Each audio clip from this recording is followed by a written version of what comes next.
വയനാടിനായി ഒന്നായി നിൽക്കാൻ salary challenge നിർദ്ദേശവുമായി സർക്കാർ. നിർദ്ദേശം സർവീസ് സംഘടനകളുടെ മുൻപിൽ വെച്ചെന്നും സമവായത്തിലെത്തിയാൽ ചലഞ്ച് നടപ്പാക്കുമെന്നും സർക്കാർ വൃത്തങ്ങൾ സൂചിപ്പിച്ചു. വയനാടിനായി എല്ലാവരും ഒന്നിച്ചു നീങ്ങുമ്പോൾ അതിൽ സർക്കാർ ജീവനക്കാരുടെ പങ്കാളിത്തമെന്ന നിലയിലാണ് സാലറി ചാലഞ്ച് എന്ന സാധ്യത സർക്കാർ പരിശോധിക്കുന്നത്. അതേസമയം ജീവനക്കാർക്കും അധ്യാപകർക്കും സ്വന്തം നിലയിൽ തീരുമാനമെടുക്കാൻ അവസരം ഉണ്ടാകണമെന്നും ഫെറ്റോ ആവശ്യപ്പെട്ടു. ദുരന്തഭൂമിയായ വയനാടിനൊപ്പം നിൽക്കാനാണ് ജീവനക്കാർ സ്വമേധയാ നൽകുന്ന സഹായത്തിനപ്പുറം കൂട്ടായി ഒരു തുക സമാഹരിക്കാനുള്ള സർക്കാരിന്റെ ലക്ഷ്യം.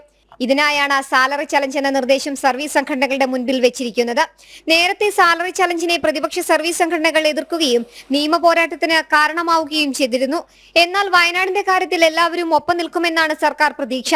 1-2 ദിവസത്തെ ശമ്പളമാണെങ്കിൽ ജീവനക്കാർ അത് നൽകുമെന്നും, എന്നാൽ അതിൽ കൂടുതൽ ദിവസത്തെ ശമ്പളമാണ് സാലറി ചലഞ്ചിലൂടെ ലക്ഷ്യമിടുന്നതെന്നും ധനവകുപ്പ് പരോക്ഷമായി സൂചിപ്പിച്ചു. 5 ദിവസത്തിന് മുകളിലുള്ള ശമ്പളമാണ് സർക്കാർ സാലറി ചലഞ്ചിലൂടെ ഉദ്ദേശിക്കുന്നത്. സർവീസ് സംഘടനകളുമായി സമവായമായാൽ സർക്കാർ ഉടൻ ഉത്തരവിറക്കും.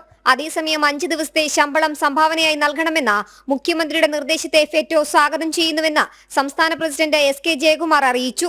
ജീവനക്കാർക്ക് ലഭ്യമാകേണ്ട ആനുകൂല്യങ്ങളിൽ നിന്ന് തവണകളായി നൽകാൻ സർക്കാർ ഓപ്ഷൻ നൽകണമെന്നും, സ്വമേധയാ നൽകുന്ന സഹായത്തെ സംബന്ധിച്ച് ജീവനക്കാർക്കും അധ്യാപകർക്കും സ്വന്തം നിലയിൽ തീരുമാനമെടുക്കാൻ അവസരമുണ്ടാകണമെന്നും ഫെറ്റോ ആവശ്യപ്പെട്ടു. ജനം, തിരുവനന്തപുരം.